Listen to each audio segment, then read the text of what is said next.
Assalamualaikum Sobat Football United. Ada informasi menarik yang akan gue angkat di video kali ini, yaitu pemilik co-owner dari Manchester United, Sir Jim Ratcliffe ya.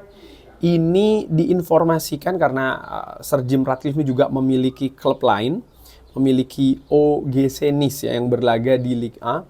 Dikabarkan oleh The Athletic kalau Sir Jim Ratcliffe ini sedang dalam situasi mengeksplorasi untuk menjual Nice. Jadi Ineos ini sedang melihat ke arah sana untuk menjual ya OGC Nice. Ditulis oleh Matt Slater dari The Athletic, Sir Jim Ratcliffe Ineos yang saat ini memiliki saham minoritas di Manchester United atau pemilik minoritas di Manchester United ini sedang mengeksplorasi kemungkinan untuk menjual tim Prancis Nice. Disebutkan harga yang diminta ini sekitar 250 juta euro atau sekitar 283 juta US dollar atau 213 pounds ya, 213 juta pounds.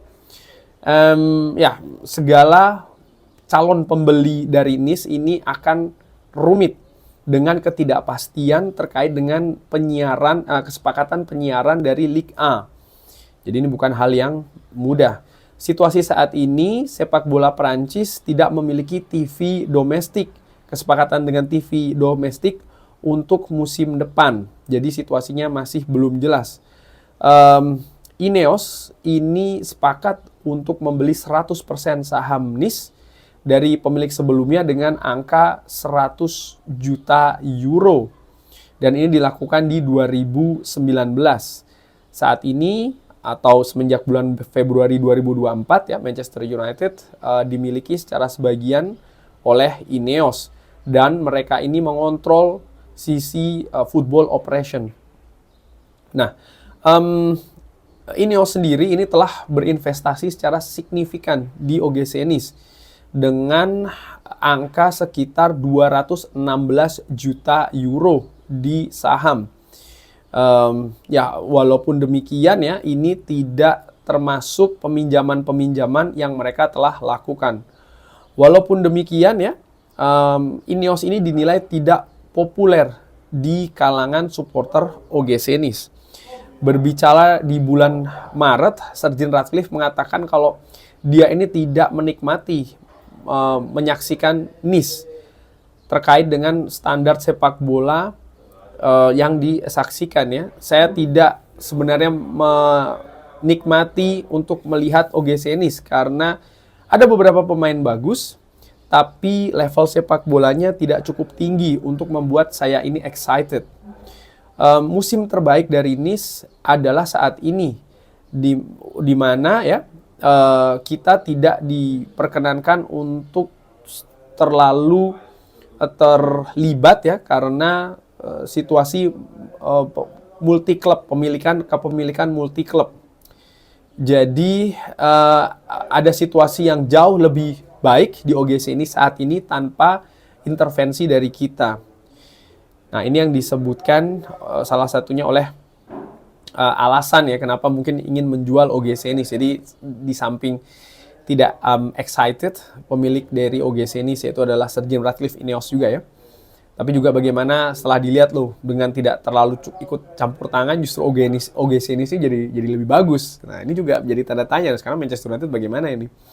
Ineos ya di paragraf terakhir ini juga memiliki klub di Liga Swiss, Lausanne, dan memiliki beberapa kepemilikan juga di luar sepak bola dan memiliki sepertiga saham di tim F1 ya, Mercedes, dan juga tim balap sepeda untuk Tour de France. Oke. Semenjak masuk di Manchester United memang Nice ini selain membayar kepemilikan ya, membeli sebagian dari Glazer, mereka juga secara aktif melakukan investasi. Dan kalau melihat dari apa yang mereka telah ambil kebijakan-kebijakan di Manchester United, ini juga tidak populer ya kan. Mereka mengurangi pegawai, mereka menaikkan harga tiket, lalu mereka memutus kontrak ambasador besar di Manchester United. Mereka memutus juga aliran dana untuk yayasan-yayasan yang selama ini dinaungi oleh Manchester United, karena memang situasi keuangan di Manchester United sedang dalam neraca yang tidak bagus. Nah, menurut gua secara ringan amatiran ini sudah tinggal menunggu waktu saja. Bukan cuma Nice ya, tapi Ineos ini akan menjual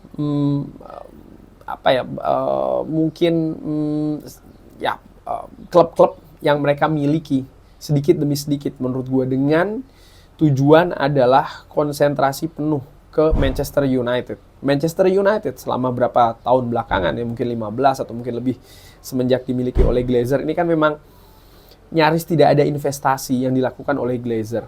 Dan ini kan situasi yang tidak mungkin tidak ada investasi dari pemilik, menurut gue seperti itu.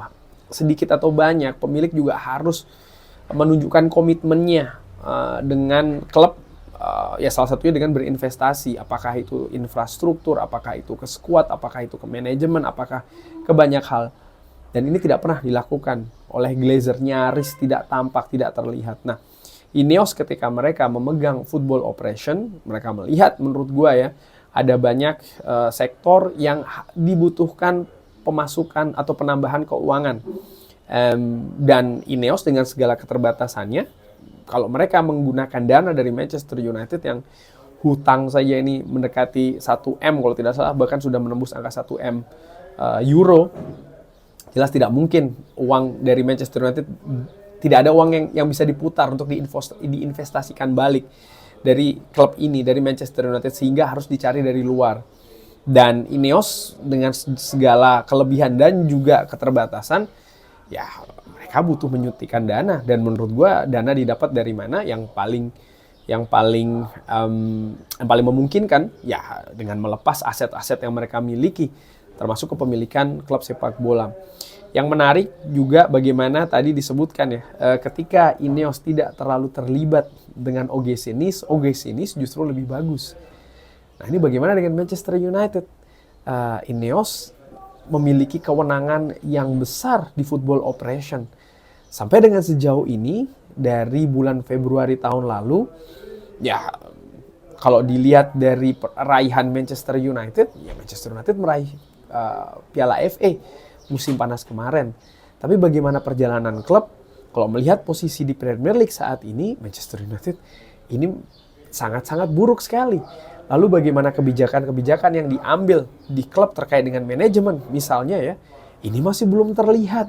Bahkan ada banyak kontroversi yang juga dilakukan. Dan Ashworth misalnya ya, bagaimana merekrut Dan Ashworth, bagaimana lalu dipecat setelah baru sekian bulan bekerja, masih belum jelas siapa yang akan menggantikan, dan lain-lain. Menurut gue masih belum jelas ini. Ya memang untuk mengharapkan hasil itu juga dapat dalam jangka waktu yang singkat, ini juga tidak fair menurut gue. Kenapa? Karena menurut gue secara ringan amatiran, dari sisi operational football Manchester United atau operational sepak bola di Manchester United, ini sudah sedemikian rusak yang kalau diperbaiki dalam waktu singkat, apalagi dalam waktu singkat tersebut langsung bisa terlihat hasilnya, ya nggak seperti itu juga menurut gue. Jadi memang waktu yang akan menjawab. Tapi bagaimana Ineos misalnya juga secara publik sudah mengatakan target-target yang ingin mereka dapatkan, misalnya kapan ingin jadi juara liga dan lain-lain. Ini kan juga hal-hal yang bisa diambil oleh fans ya sebagai tolak ukur. Kira-kira 3 tahun lagi atau Project 150 itu nanti akan seperti apa? Ada di mana Manchester United finish musim depan atau musim depannya lagi? Bagaimana pergerakan Manchester United di bursa rekrutmen?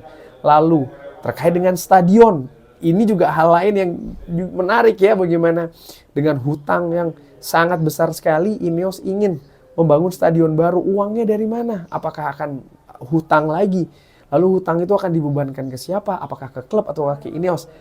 Hal-hal seperti ini menurut gue ini bukan hal yang mudah ya untuk diatasi. Dan salah satu sumber yang bisa salah satu faktor sumber untuk melakukan semua hal ini adalah dari sisi finansial.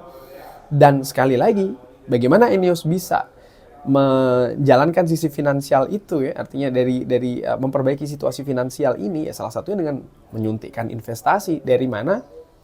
Menjual klub-klub yang mereka miliki, aset-aset yang mereka miliki. Dan ini nampaknya akan dimulai dari OG Senis. Sebelum gue akhiri video ini, di sisi lain ini juga menunjukkan bagaimana seriusnya sih menurut gue ya. Oke, tadi ada soal masalah keraguan dan lain-lain, tapi di sisi lain gue juga melihat bagaimana seriusnya Ineos karena melepas aset ya.